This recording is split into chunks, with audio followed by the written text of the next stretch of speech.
తర్వాతనే కాబట్టి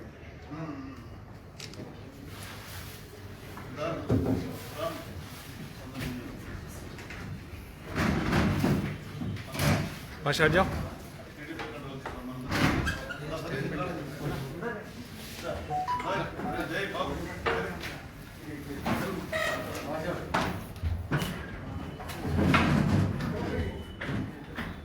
भाषा इसको ऐसे पढ़ो, ऐसे पकड़ो इसको।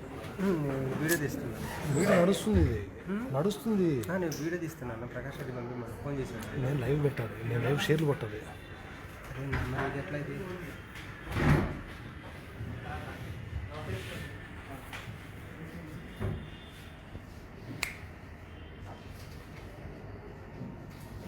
బన్నీ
సహచరులకు, పత్రికా మిత్రులకు, ఎలక్ట్రానిక్ మీడియా ఫోటోగ్రాఫర్లకు నమస్కారాలు.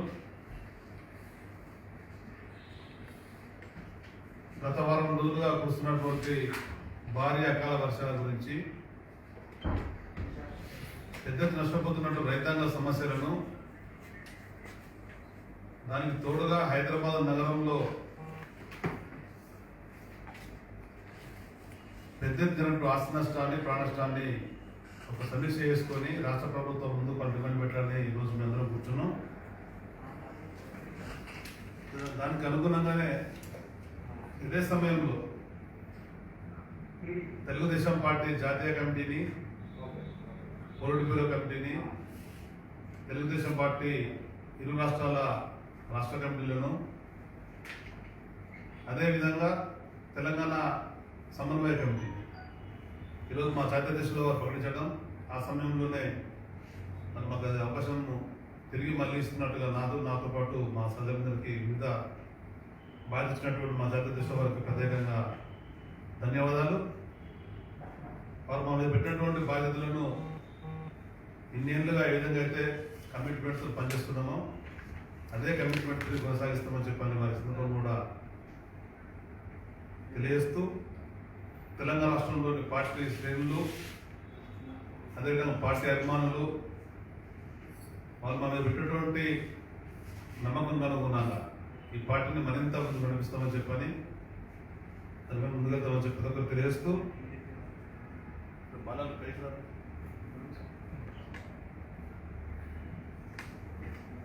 గత వారం రోజులుగా మా పార్టీ పరంగా ఉండేటువంటి అనుభవకులైనటువంటి మాజీ శాసనసభ్యులు, ప్రధానంగా మా శాసనసభ్యులు,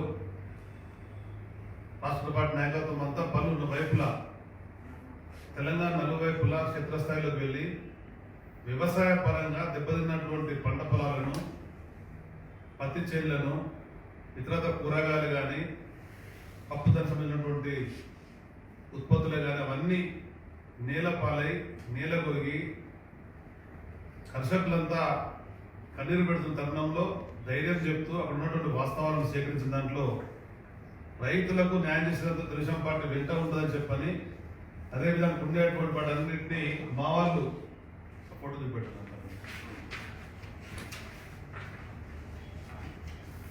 నలువైపులా మా ఎమ్మెల్యే గారు మిచ్చనాగేశ్వరరావు గారు, అదేవిధంగా మా మాజీ ఎమ్మెల్యే దయాకర్ రెడ్డి గారు, వివిధ జిల్లాల పార్టీ పరంగా ఉండేటువంటి పార్లమెంట్ల ప్రెసిడెంట్లు, వివిధ స్థాయి నాయకులందరూ క్షేత్రస్థాయిలో వెళ్ళి అక్కడ వాస్తవాలన్నింటినీ వాళ్ళు పరిశీలించి రైతాంగాన్ని ధైర్యం చెప్పి రాష్ట్ర ప్రభుత్వం పలు డిమాండ్ పెట్టడం జరిగింది. ఈరోజు ఈ రాష్ట్ర ప్రభుత్వాన్ని మేము ప్రధానంగా డిమాండ్ చేసేది, గతంలో ఎప్పుడైనా ఇటువంటి జరిగినప్పుడు ప్రభుత్వ యంత్రాంగం అంతా కదిలి రైతుకు ధైర్యం ఇచ్చి రాష్ట్ర ప్రభుత్వ పరణ భరోసా ఇచ్చి ఆ పంట సంబంధించిన నష్టాలంతా కూడా సమాచారం సేకరించి రాష్ట్ర ప్రభుత్వం ద్వారా వారికి అన్ని ఆదుకునే పరిస్థితులు ఉండేవి. కానీ నేడు మాత్రం రాష్ట్ర ప్రభుత్వం చెల్లడం లేదు. గత 2 ఏళ్లుగా కేసీఆర్ ప్రభుత్వం నిర్లక్ష్యంతో ఉన్నటువంటి పరిపాలన చేయడం వల్ల ఇన్సూరెన్స్ మోసుకున్నటువంటి పరిస్థితి, కేంద్రం ఇచ్చేటువంటి పథకాన్ని కూడా అన్వయించే పరిస్థితి లేనటువంటి ప్రభుత్వంగా ఇవాళ ఉన్నది. లక్షలాది ఎకరాలలో వరి పంట ధ్వంసమైంది, నేల కొరిగింది. అదేవిధంగా లక్షలాది ఎకరాలలో పత్తి ఇవాళ నల్లబడిపోయి అది ఉరిగిపోయి పత్తి గింజలలో మొలకొచ్చేటువంటి పరిస్థితి కూడా ఇవాళ వచ్చింది. అంటే ఇంతటి దయనీయమైన పరిస్థితి రాష్ట్రంలో ఉంటే రైతుకు మేము ఉన్నామనేటువంటి ధైర్యం నేటి వరకు కూడా కేసీఆర్ గారు కానీ వ్యవసాయ మంత్రి కానీ సంబంధించిన ఎవరు కూడా వాళ్ళ ధైర్యం చెప్పడం లేదు. ఇప్పటికైనా ప్రభుత్వంలో చిహ్నం రావాలని చెప్పారు. వెంటనే యుద్ధ ప్రాతిపదిక రాష్ట్రంలో ఉండేటువంటి వ్యవసాయ క్షేత్రాలల్లో ఇబ్బందులు పడుతున్నటువంటి బాధపడే రైతాంగాన్ని ఆదుకునే విధంగా ధైర్యం చెప్పాలని చెప్పని చర్యలు రాష్ట్ర ప్రభుత్వాన్ని డిమాండ్ చేస్తున్నాం. గత సంవత్సరం ప్రణాళికాబద్ధంగా పంటలు పండిస్తామని చెప్పని కొన్నిటికే పరిమితం చేస్తే పెద్ద ఎత్తున వాళ్ళు వరి కానీ పత్తి కానీ వేయడం జరిగింది. గతంలో అన్ని రకాలైనటువంటి పంటలు వేసి సమతుల్యంతో వెళ్ళేటువంటి తెలంగాణ రాష్ట్రంలో మేము కొనుగోలు చేసే పంటలు ప్రధానంగా ఇవి అని చెప్పని వరికి పత్తి కొన్నిటికే పరిమితం చేయడం వల్ల వాడి పట్లనే రైతాంగం అంతా కూడా ముందు జరిగింది. ముందుకు వస్తే నేటి వరకు కూడా కొనుగోలు అనేది ప్రారంభం చేయలే, కేవలం ఆటకే పరిమితమైన పరిస్థితి. కేంద్ర ప్రభుత్వం ద్వారా కొనుగోలు చేస్తున్నటువంటి పత్తిని కూడా ఇంతవరకు ప్రారంభించలే. 16న ప్రారంభిస్తున్నటువంటిది నేటి వరకు కూడా ప్రారంభమైన పరిస్థితి. వర్షాలు విపరీతంగా పడుతున్నాయి కనుక కొనలేమని చెప్పే విధంగా ఆ సాగు చెప్పడం ఇది పూర్తిగా కేంద్ర రాష్ట్ర ప్రభుత్వాల బాధ్యత రహితం. వెంటనే కొనుగోలు కేంద్రాన్ని ఏర్పాటు చేయాలా. ఈ తడిచిపోయినటువంటి ధాన్యాన్నే కానీ తడిచిపోయినటువంటి పత్తినే కానీ ఇలా ప్రభుత్వం పూర్తిగా వాటిని కొనుగోలు చేసి ఈలోగా కొనుగోలుకు తప్పని పరిస్థితులు అమ్ముకునే రైతాంగం తక్కువ ధరకి అమ్ముకోవడం వల్ల ఆర్థిక నష్టపోతున్నారు. ఆ నష్టాన్ని కూడా ప్రభుత్వమే భరించాలి. మీరు చెప్పిన మాటలకు అనుగుణంగా, మీరు నిర్ణయానికి అనుగుణంగా రైతాంగం ముందుకు వచ్చి నమ్ముకొని ఈసారి పంటలన్నీ కూడా వేయడం జరిగింది. వేసిన పంటలను ప్రకృతి వైపరీత్యం వల్ల పెద్ద నష్టపోయేది ఉంటే ఆదుకోవాల్సిన బాధ్యత రాష్ట్ర ప్రభుత్వం మీద ఉందని చెప్పని దీనికి అనుగుణంగా తెలుగుదేశం పార్టీ శ్రేణి నలువైపులా వివిధ రూపాలలో నిరసనలు కానీ, ధర్నాలు కానీ, రాస్తారోకోలు కానీ, అదేవిధంగా దీక్ష కార్యక్రమాలతో ప్రారంభించాలని చెప్పని బుధవారం నాడు ఖమ్మం జిల్లా కేంద్రంలో తెలుగుదేశం పార్టీ శ్రేణులు పెద్ద ఎత్తున రైతాంగాన్ని కలుపుకొని దీక్ష కార్యక్రమాన్ని ప్రారంభిస్తున్నాము. నేను మా సహచర నాయకత్వం అంతా అక్కడికి వెళ్లి వాళ్ళకి సంఘీభావం తెలియజేసి క్షేత్రంలో ఉండేటువంటి వాస్తవాలను కూడా మరొకసారి బయట ప్రభుత్వం కార్యక్రమాన్ని రూపకల్పన చేసుకున్నాం. కేసీఆర్ కేవలం ప్రగతి భవన్ కు ఫామ్ హౌస్ కే పరిమితమై ఉంటుండు. పంట పొలాలు చూస్తున్నటువంటి కనీసమైనటువంటి ప్రేమ కూడా లేదు. ఇవాళ క్షేత్రంకి వెళ్తే రైతులకు ఉండేటువంటి ఆవేదన, వాళ్ళ బాధ ఒకసారి ఒక ముఖ్యమంత్రిగా విన్నట్టయితే వాళ్ళకు ధైర్యం వస్తుంది. మా మాటలు విన్నటువంటి ముఖ్యమంత్రి పనిచేసి పెడితేనే భావన వస్తుంది. కానీ వాళ్ళు తప్పించుకునేటువంటి పరిస్థితుల్లో ప్రభుత్వం ఉన్నది. ఇది పూర్తిగా కేసీఆర్ ప్రభుత్వం బాధ్యత రైతులు చెప్పని వెంటనే ముఖ్యమంత్రి గారు, సహచర మంత్రులు, వాళ్ళ నాయకులు లక్షలాది ఎకరాలలో నష్టపోయినటువంటి పంటలన్నీ కూడా పరిశీలించాలా. క్షేత్రస్థలంలో ఉండేటువంటి రైతుకు ధైర్యం చెప్పాలి. రేపు జరగబోయే ఏ పరిణామైనా కానీ రేపు ఆందోళనకు గురే రైతుల పక్షాన తెలుగుదేశం పార్టీ చూస్తూ ఊరుకోని చెప్పని ఎట్టి పరిస్థితుల్లో ఈ ప్రభుత్వాన్ని వదిలిపెట్టేది లేదు. అవసరమైనటువంటి కార్యాచరణ ప్రణాళికతో కలిసి వచ్చేటువంటి పార్టీలు కానీ, వివిధ సంఘాలే కానీ వాటిని కలుపుకొని పెద్ద ఎత్తున ఉద్యమం చేయడం ఖాయమని చెప్పని, ఆ అవసరం లేకుండానే రాష్ట్ర ప్రభుత్వమే ముందుకు వచ్చి ఆదుకోవాలని చెప్పని డిమాండ్ చేస్తూ నష్టపోయినటువంటి భూమికి ఆర్థికంగా పరిహారం కూడా నిర్ణయించి ఈ ప్రభుత్వం ఇవ్వాలని చెప్పని కనీసం ఎకరాకు 25,000 రూపాయలు ఇవ్వాలనేటువంటి డిమాండ్ చేస్తున్నాం. ప్రాణాలు కోల్పోయినటువంటి వాళ్ళను ఆదుకునే విధంగా కుటుంబాల కూడా ఆర్థిక సాయం చేయాలని చెప్పని డిమాండ్ చేస్తూ దానికి తోడుగా హైదరాబాద్ నగరంలో కాలనీలు కానీ బస్తీలు కానీ కాలువలుగా బృహమయంగా తయారైనటువంటి పరిస్థితి. ముందు చూపు లేనటువంటి ముఖ్యమంత్రి వల్ల హైదరాబాద్ నగరం వల్ల కుప్పంగా తయారైంది. 6 ఏళ్ల పరిపాలనలో 66,000 కోట్లు ఖర్చు పెట్టినా అని చెప్పినటువంటి మున్సిపల్ శాఖ మంత్రి కేటీఆర్ గారు పూర్తిగా బాధ్యత వహించాలా. జిహెచ్ఎంసీ ఎన్నికల సమయంలో గతంలో 5 ఏళ్ల కింద చెప్పినటువంటి మాటలు ఒక పారి హైదరాబాద్ లో ఉండే రహదారులన్నీ కూడా చెరువులుగా మారిపోయినాయి. అసెంబ్లీ, రాజ్భవన్, ముఖ్యమంత్రి నివాసం ముందు నీళ్లు నిల్చునే పరిస్థితి ఉంది. కార్లన్నీ కూడా పడవలుగా మారిపోతుందని చెప్పినటువంటి కేసీఆర్ గారు తనతో పాటు తన మంత్రివర్గం, తన ఎమ్మెల్యేలు, ఎంపీలందరూ 150 డివిజన్లలో మేము తిరిగినాము, అన్నిటికన్నా విషయాలు గ్రహించినాము. హైదరాబాద్ నగరం ఉండేటువంటి 180 చెరువులను మరమ్మతు చేపిస్తామని చెప్పని, దానికి సంబంధించినటువంటి నాలాలకు రిపేర్ చేపిస్తామని చెప్పని, నూతనంగా డ్రైనేజ్ వ్యవస్థను మెరుగుపరుస్తామని చెప్పని దాదాపు 15,000 కోట్ల రూపాయలు అవుతాయి. కానీ 15,000 కోట్లతో ఇది పరిష్కారం కాదు, 30,000 కోట్లు పెడతామని చెప్పని రికార్డెడ్ గా ముఖ్యమంత్రి జరిగింది. కానీ 30,000 కోట్లు కాదు కదా, 300 కోట్లు పెట్టే పరిస్థితులు రాష్ట్ర ప్రభుత్వం కనబడలేదు. 66,000 కోట్లు పెట్టినా అని చెప్పని, 6 లక్షల కోట్లు 6 ఏళ్లలో పెట్టినా అని చెప్పనేటువంటి ముఖ్యమంత్రి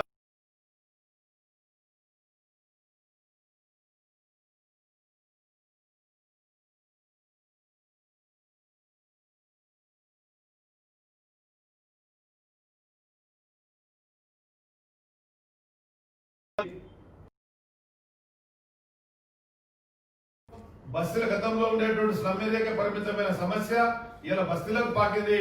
బస్తీలతో పాటు నూతనంగా వచ్చినటువంటి విల్లలలో కూడా ఇవాళ మనిషి సగమెత్తు నీళ్లు నిలిచిపోయినాయని చెప్పంటే ఏ విధంగా ఈ ప్రభుత్వం పనిచేస్తుందో స్పష్టంగా అర్థమవుతుంది. కోట్ల రూపాయలు పెట్టినటువంటి వ్యక్తులు కానీ, ఇవాళ మామూలు మనుషులు కానీ, పేదవాళ్ళే కానీ ప్రతి ఒక్కరికి కూడా నగరం చూపించిన నగరంగా తయారైంది.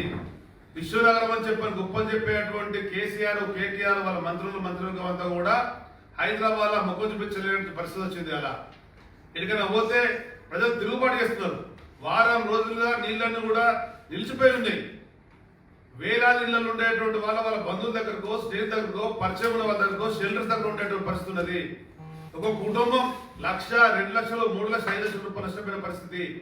చదువుకునేటువంటి పిల్లల యొక్క పుస్తకాలు కూడా నానిపోయినాయి. సంబంధించిన సర్టిఫికెట్లు కూడా ఇలా నీళ్ళలో మునిగిపోయినాయి. అంటే దయనీయమైన పరిస్థితి ఉన్నది.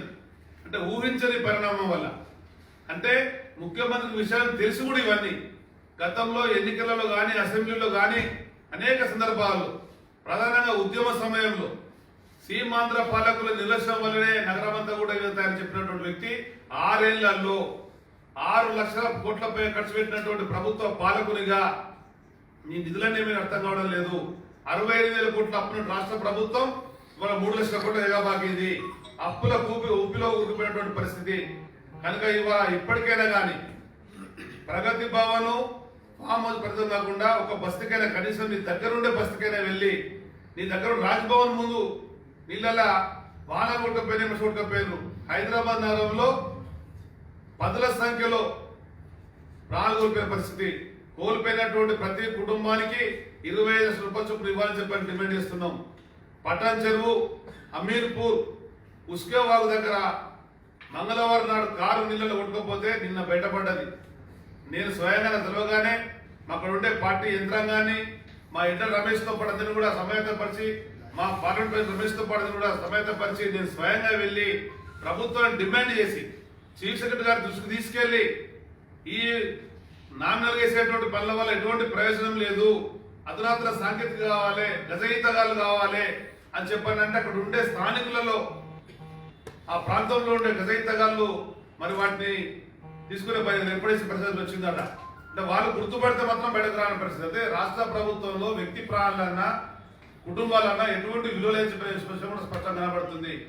ఇప్పటికైనా కానీ ముఖ్యమంత్రి కనీసం ఒక బస్తీకి వెళ్ళు, ఒక కాలువలా తయారైనట్టు కాలనీకి వెళ్ళి ఎందుకు ఈ దుస్థితి వచ్చింది, నీ నిర్లక్ష్యం తెలుసుకో మొదలైన కానీ అని చెప్పని ప్రభుత్వాన్ని డిమాండ్ చేస్తూ, నీవు నీ మంత్రివర్గం కనీసం ఏదో సర్వేదారన్న కానీ రాష్ట్రంలో రైతుల కడగళ్ళు తీర్చడం కొరకు వాళ్ళకు ధైర్యం చెప్పడం కొరకు ముఖ్యమంత్రి ప్రయత్నం చేయాలని చెప్పిన సందర్భంగా డిమాండ్ చేస్తూ, వీటన్నిటి పరిష్కారం కొరకు మాకు వీలైన విధంగా అన్ని విధాలుగా ఈ ప్రభుత్వం ప్రయత్నిస్తాం.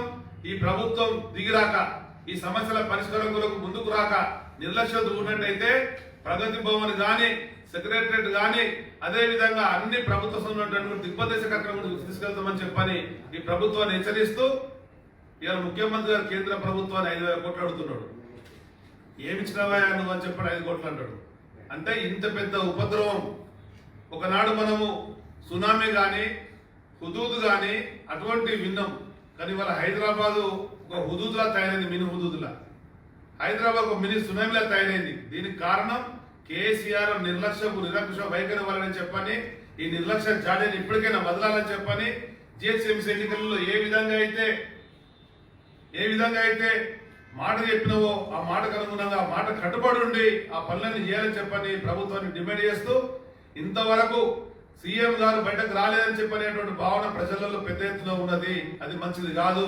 ఒక రాష్ట్ర ముఖ్యమంత్రిగా, ఒక రాష్ట్ర హెడ్ గా మీ గురుతర బాధ్యతను గుర్తెరిగి, గతంలో చంద్రబాబు నాయుడు గారు ముఖ్యమంత్రిగా ఉన్నప్పుడు హుస్సేన్ సాగర్ నీళ్లు అధికంగా వచ్చినప్పుడు తను స్వయంగా పర్యటించి ధైర్యం చెప్పి అందుకు న్యాయం పరిస్థితుండే. ఇక్కడ జూబ్లీహిల్స్ బంజారాహిల్స్ ప్రాంతం నుండే వరదంతా కూడా ఆ టోలింగ్ మళ్లించడం వల్ల ఇక్కడ సమస్య పరిష్కారం అయిపోయింది. దానికి డ్రైనేజ్ సంస్థను కూడా అనేక విధాలుగా అందుకరించి జరిగింది. అంటే గతంలో జరిగిన పనులు ఉన్నాయి కానీ ఈ ప్రభుత్వంలో మాత్రం ఎటువంటి డ్రైనేజ్ నిర్వహణ కార్యక్రమానికి ఇవ్వలేదు. అందుకనే ఈ యొక్క సమస్య తీవ్రమైంది. ఈ సమస్య తీవ్రతకు పూర్తిగా కేసీఆర్ కేటీఆర్ బాధ్యత వహించాలని చెప్పని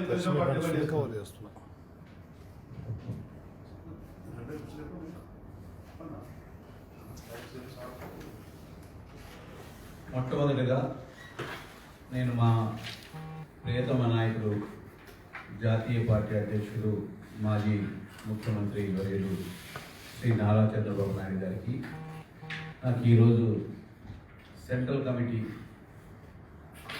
ఉపాధ్యక్ష పదవి బాధ్యతలు కట్టబెట్టినందుకు, ఇంత పెద్ద పదవిని నాపై విశ్వాసంతో ఉంచినందుకు నేను శిరస్సు ఉంచి వారికి హృదయపూర్వక ధన్యవాదాలు తెలియపరుచుకుంటున్నాను మీ ద్వారా. ఇప్పుడు పార్టీ శ్రేణులని ముందుకు నడిపించే బాధ్యత మా అందరి మీద ఉంది కాబట్టి ఆ కార్యక్రమంలో భాగస్వాములు అవుతున్నందుకు, వారికి భాగస్వామ్యం చేసినందుకు మరొకసారి వారికి ధన్యవాదాలు తెలుపుకుంటూ, అదేవిధంగా రమణ గారికి మళ్ళీ పునర్నియామకం, మళ్ళీ ఈ పదవి బాధ్యతని కొనసాగించమని, అధికారంలో వచ్చేంత వరకు పోరాటం కొనసాగించమని వారిని నియమించినందుకు కూడా మేము చంద్రబాబు నాయుడు గారికి కృతజ్ఞతలు తెలియపరుస్తున్నాం. ఇకపోతే ఈరోజు మన ముఖ్యమంత్రి గారు, మోదీ గారు పిలిచి ఏం బాబు నీ రాష్ట్రం బాగుందా అడిగేంత వరకు కూడా సోయి లేని మత్తులో ఉన్నారని అనిపిస్తాం. ఆయన అడిగిన తర్వాత ఎంత డబ్బు తెచ్చుకుందామని ఆలోచన చేశాడు కానీ కనీసం తన దగ్గర ఉన్న హెలికాప్టర్ అన్న తీసుకొని ఒక రౌండ్ కొట్టి ఎంత నష్టమైందో అంచనా వేసి ఆయన 5,000 కోట్లు కాదు 10,000 కోట్లు అడిగినా కూడా మీరు సంతోషపడేవాడు. ఎవరు ఉన్నారో ఎవరు పోయినారో చూడలేని దుస్థితి ఉంది ఈరోజు. ఆయన కుమారశేఖరుడు, యువరాజు వర్యులు గల్లీ తిరుగుతూ ఉంటే ఆడోళ్ళు లేడీస్ ఆ వాళ్ళ బాధ చూసి ఆయనకు శాపనార్థాలు పెడతా ఉంటే విని ముసి నవ్వుతో తెలుగు ప్రయాణం పెడతాం. మనం హైదరాబాద్లో మోటార్ సైకిల్ మీద పోతే చెరువులోకి పోతాం అన్న సంగతి ఎప్పుడు ఊహించాలి. ఈ పట్టణం 400 సంవత్సరాల చరిత్ర ఉంది. కానీ ఈరోజు ఆ దుస్థితి వచ్చింది. భార్యాభర్తలు కలిసి కారులో ప్రయాణం చేసినా కారు కరెక్ట్గా ఏ నదిలో పోయిందో ఇంతవరకు దొరికే పరిస్థితి. అంటే మన రహదారులన్నీ కూడా నదులైంది. హైదరాబాద్ ఇంత దుస్థితికి వచ్చినందుకు కారణం ఎవరు అంటే ఇప్పుడు 6 సంవత్సరాలు పరిపాలించిన ఒకనాడు 2014లో ఆయన ముఖ్యమంత్రి అయిన తర్వాత అవహేళన చేశాడు తెలుగుదేశం పార్టీ. మీరు అభివృద్ధి చేశారన్నారు హైటెక్ సిటీని, ఒక పెళ్లికి పోవాలంటే 6 గంటలు కారులో కూర్చోవాలని అవహేళన చేశారు.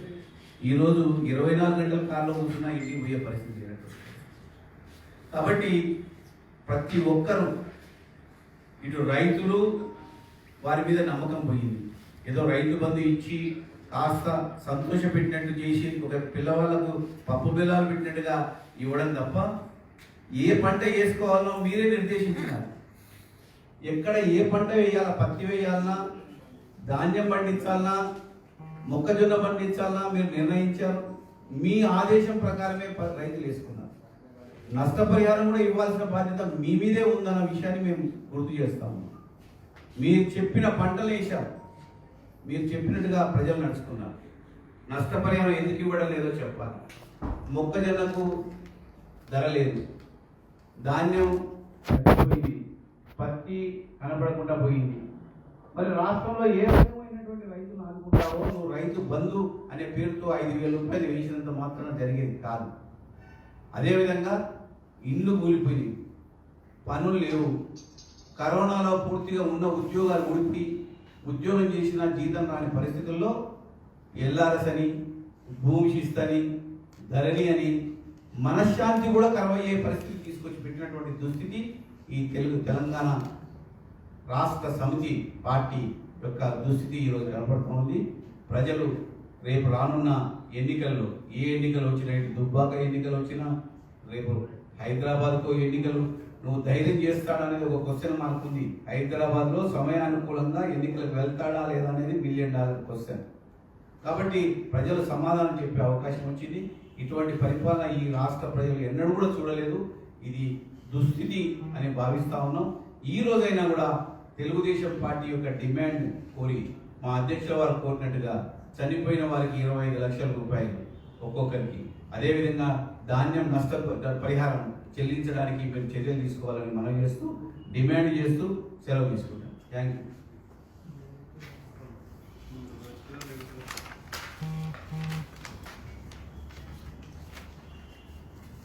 అందరికీ నమస్కారం.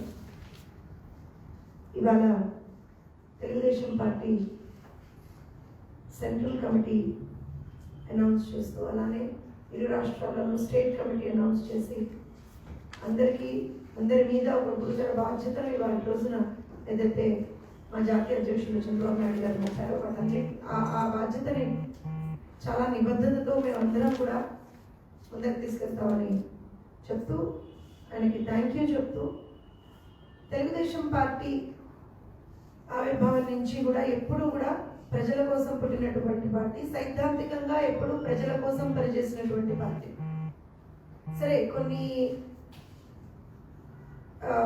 బ్యాడ్ ప్రొపగాండా ఏదైతే చేశారో తెలుగుదేశం పార్టీ మీద, దాంట్లో ఆయన సక్సెస్ఫుల్ 2014 ఎలక్షన్లు కానివ్వండి, 2018 ఎలక్షన్లు కానివ్వండి, తెలంగాణ రాష్ట్రంలో కొంత నష్టపోయినటువంటి మాట వాస్తవమే. కానీ తెలంగాణలో టీడీపీ అంటే ఎప్పుడైనా సరే తెలుగుదేశం పార్టీ అనేది మా ఫుల్ ఫామ్ ఉందో దానికి ఇంకా బ్రహ్మాండమైనటువంటి ఫుల్ ఫామ్ ఏదైనా ఉందా అంటే తెలంగాణ డెవలప్మెంట్ పార్టీ.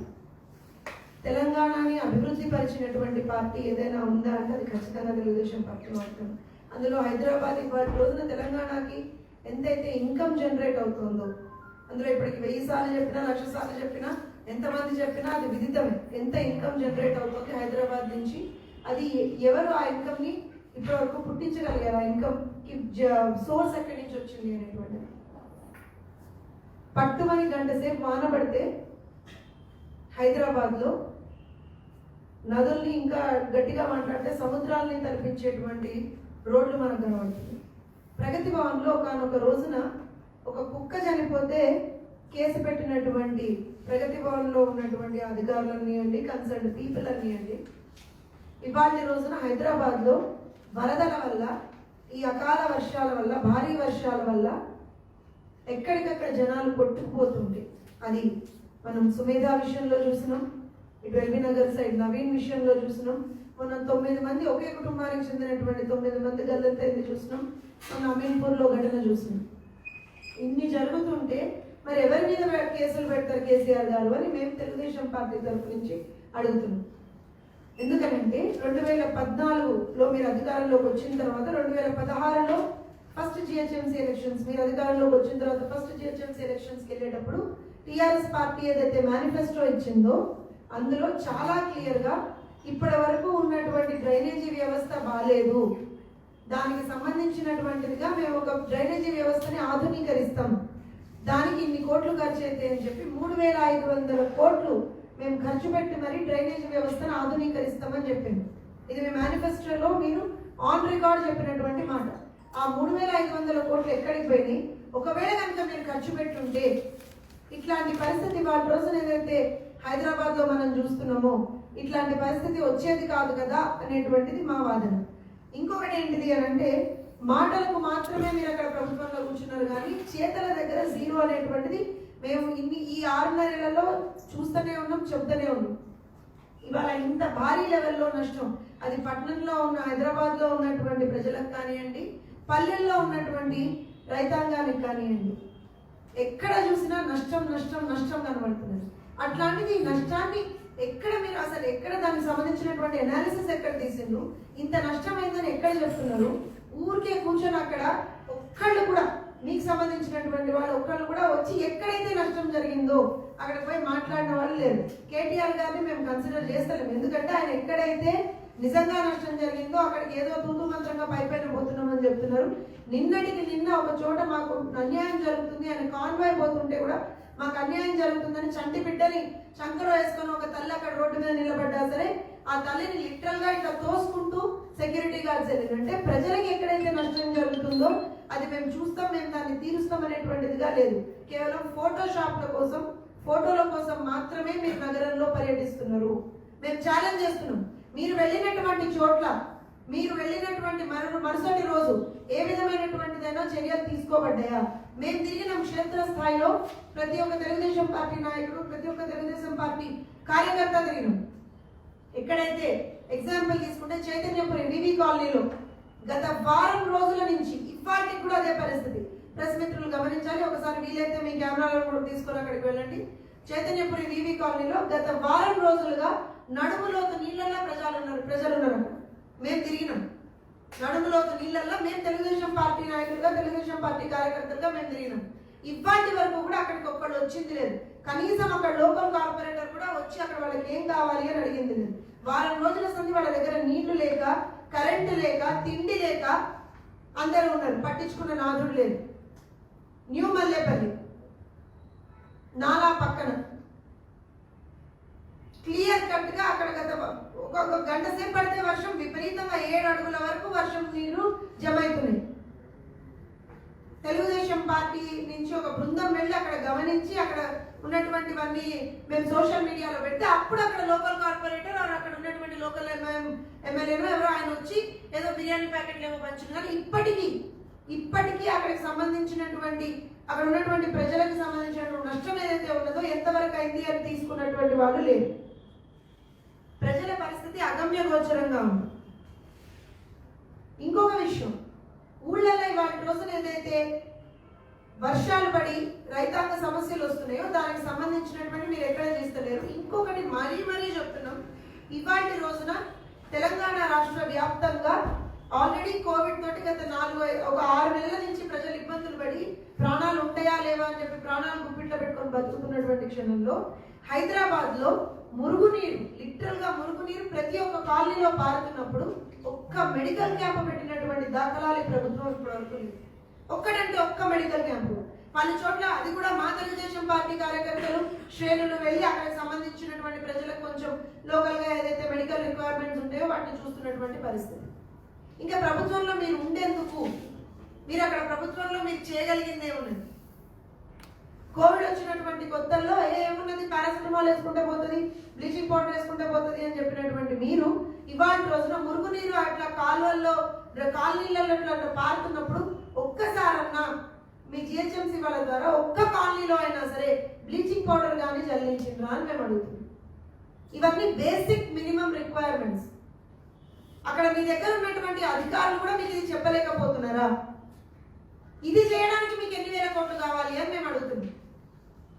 కేవలం ఎక్కడైతే ఇవాళ రోజున ఎఫెక్టెడ్ ఏరియాస్ ఉన్నాయో ఆ ఏరియాస్ లో బ్లీచింగ్ పౌడర్లు చల్లించి అక్కడ ఒక చిన్నపాటి మెడికల్ క్యాంప్స్ పెట్టించి అక్కడ ఉన్నటువంటి ప్రజలకు ఏదైనా ఇబ్బంది జరుగుతుందా, హెల్త్ పరంగా వాళ్ళని చూసుకోవాల్సినటువంటి బాధ్యత మీ మీద లేదా, ఇది కూడా మీరు గమనించరా?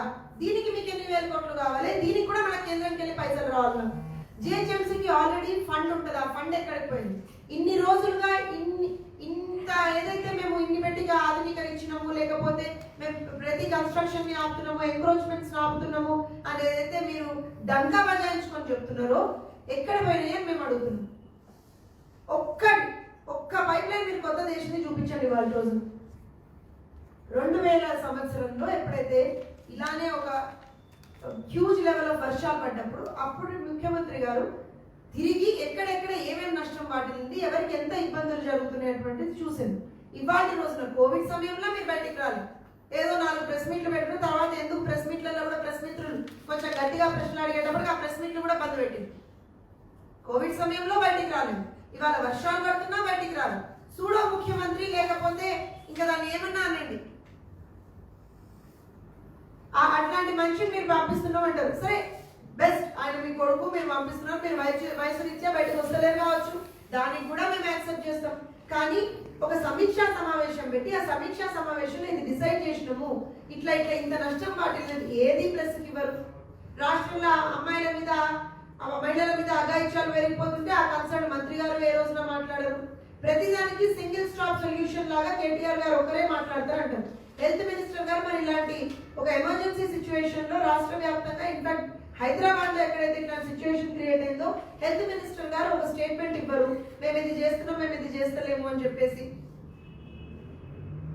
నిజంగా మాట్లాడితే ఒక ఎగ్జాంపుల్ తీసుకుంటే, ఎక్కడో ఒకవేళ కనుక ఒక చిన్న బొగ్గు బావిలో ఎక్కడైనా నీళ్లు నిలిచిపోతే పెద్ద పెద్ద మోటార్లు పెట్టి నీళ్లు తీసేస్తారే, అట్లాంటిది కాలనీలలో ఎక్కడికక్కడ నడుపు లోతు 7 feet 6 feet 5 feet అట్లా నీళ్లు ఆగిపోతుంటే మీకు ఉన్నటువంటి వ్యవస్థ ఏంటిది? మీరు ఎందుకు ఆ పని చేయలేకపోతున్నారు? ఇక్కడ ఎందుకు మోటార్లు పెట్టి నీళ్లు తీయలేకపోతున్నారు? దీనికైతే పిహెచ్డీలు అవసరం లేదు కదా, దీనికైతే కోట్ల రూపాయలు అవసరం లేదు కదా.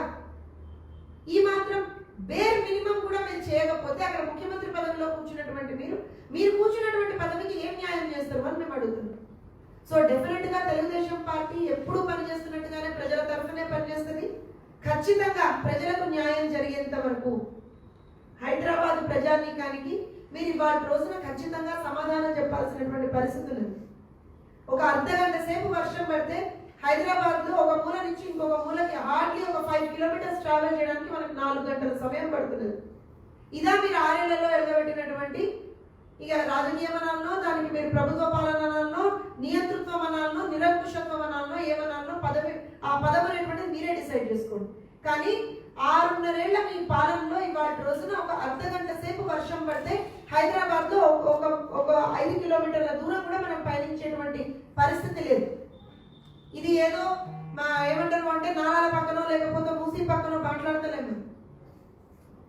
వన్ ఆఫ్ ది ఏమంటారు అని అంటే పాష్ ఏరియాస్ ఏవైతే మనం మాట్లాడుకుంటాం అక్కడ కూడా ఇదే పరిస్థితి ఉండదు. సో ఖచ్చితంగా ఇవాళ రోజున జరిగినటువంటి ప్రాణ నష్టానికి ఎవరు బాధ్యత వహిస్తారు, ఆస్తి నష్టానికి ఎవరు బాధ్యత వహిస్తారు, ప్రజల మీద ఏదైతే భారం మోపుతున్నారో మీరు దానికి ఎవరు బాధ్యత వహిస్తారు, వీటన్నిటికీ కూడా సమాధానం చెప్పాల్సినటువంటి సమయం ఇది. ఒక రాష్ట్ర ముఖ్యమంత్రిగా ఎవరైతే ఇది న్యాచురల్ కెలామిటీ ఎవరు కాదంటలేరు, ఎప్పుడు చూడని వర్షాలు చూస్తున్నాము, దాన్ని ఎవరు కాదంటలేరు. కానీ ఇలాంటి ఒక పరిస్థితి వచ్చినప్పుడు ఒక ముఖ్యమంత్రిగా మీరేం సమాధానం చెప్తారు, ఒక ముఖ్యమంత్రిగా మీరేం సొల్యూషన్ చూపిస్తారు అనేటువంటిది అందరూ కూడా ఎదురు చూస్తున్నారు మీ సమాధానం కోసం. ఖచ్చితంగా ఇప్పటికైనా సరే రోడ్డు మీద తిరిగి గమనించండి, ఏం జరుగుతుందో వెళ్ళి చూడండి, సమాధానం చెప్పండి ప్రజలకి.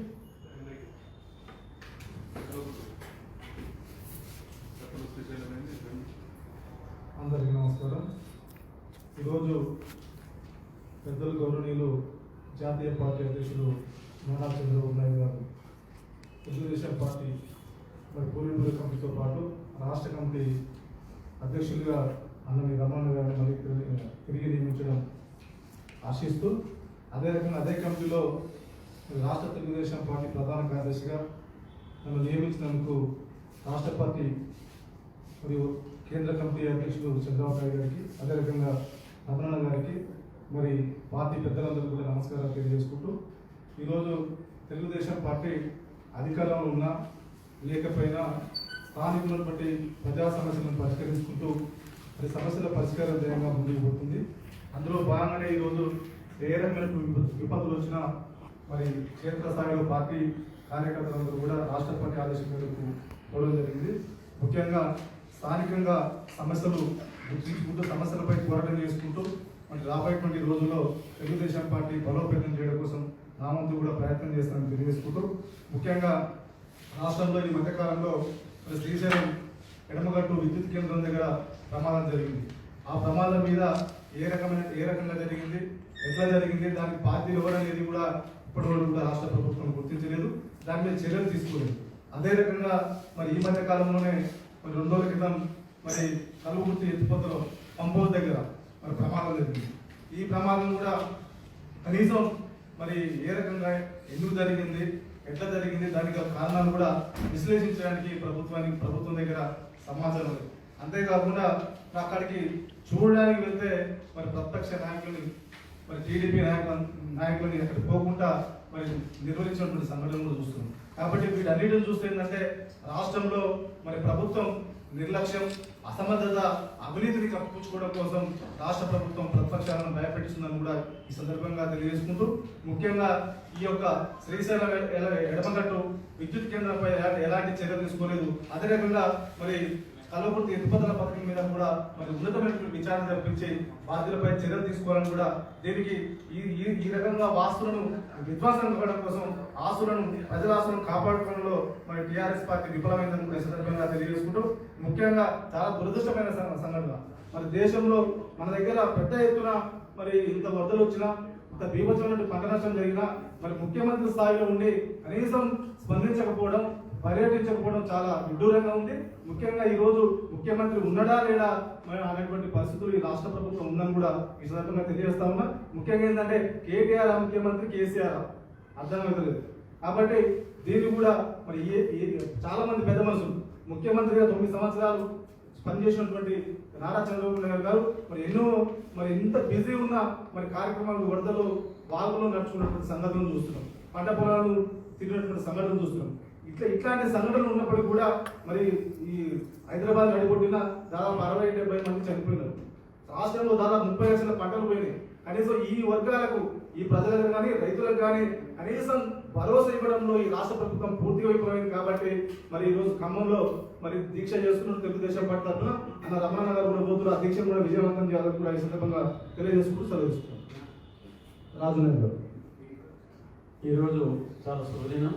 ఎందుకంటే గౌరవనీయులు మన మాజీ ముఖ్యమంత్రి వర్యులు జాతీయ తెలుగుదేశం పార్టీ అధ్యక్షులు శ్రీ నారా చంద్రబాబు నాయుడు గారు తెలుగుదేశం పార్టీని తిరిగి పునర్నిర్మాణం చేయడం, అక్కడ పొలిట్ బ్యూరో సభ్యులతో పాటు అక్కడ తెలంగాణలో తెలుగుదేశం పార్టీ ఎప్పుడైతే ఆంధ్రప్రదేశ్ నుంచి విడగొట్టిన తర్వాత తెలంగాణ శాఖకు అన్నగారిని అధ్యక్షులతో పాటు తిరిగి ఈరోజు పునర్నియామకం చేస్తూ అందులో ప్రధాన కార్యదర్శిగా నియమించినందుకు చంద్రబాబు నాయుడు గారికి, రమణ గారికి నా ఉదయపూర్వక కృతజ్ఞతలు, అభినందనలు తెలియజేసుకుంటూ ఏదైతే తెలుగుదేశం పార్టీకి కార్యకర్తలే పునాదిరాళ్ళు, ప్రజలే దేవుళ్ళు, సమాజమే దేవాలయం అని అన్న ఎన్టీ రామారావు చెప్పి ఆ రోజు నుంచి ఈ రోజు వరకు సామాజిక న్యాయం అందిస్తూ సమసమాజ స్థాపనకు కృషి చేసినటువంటి తెలుగుదేశం పార్టీలో నేను ఒక కార్యకర్తగా పనిచేస్తూ రమణ గారి నాయకత్వంలో తిరిగి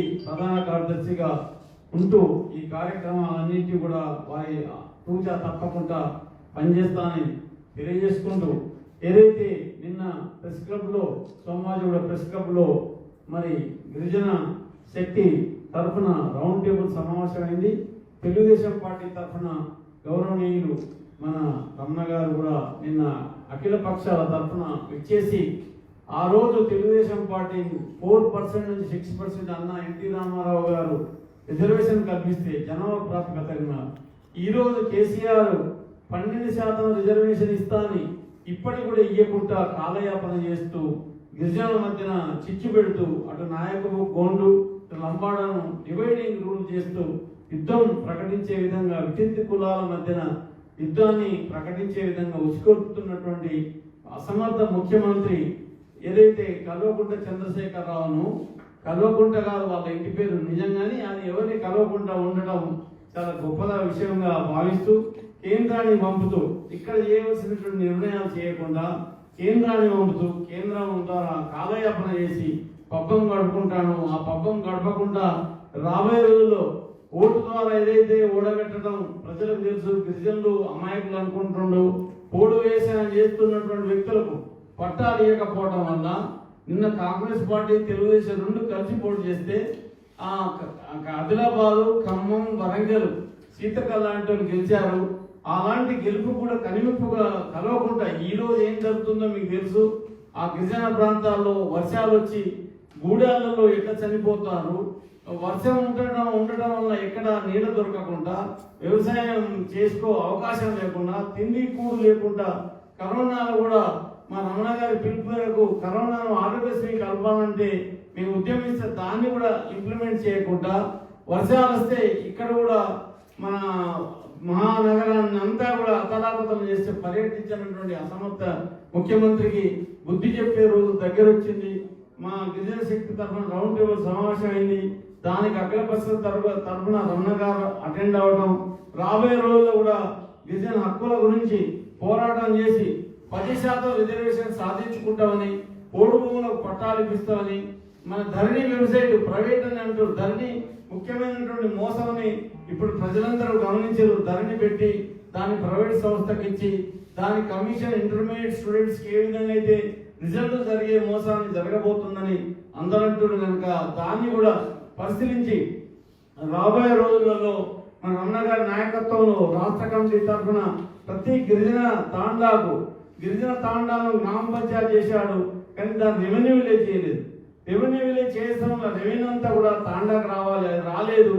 ఆ విషయాన్ని కూడా పాపులేషన్ బేసిస్ తీసుకొని గ్రామం కూడా మేము పర్యటించి ఈ గిరిజన హక్కుల మీద పోరాటం చేసి రాబోయే రోజులలో ప్రగతి భవన్ మొన్ననే గిరిజన శక్తి ముట్టడించింది.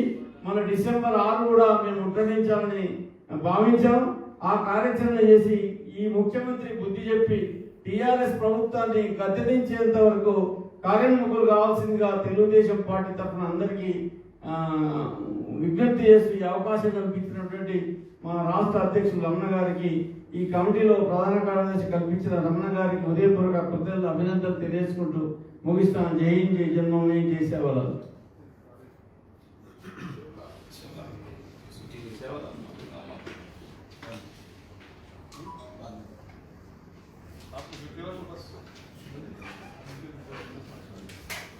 सर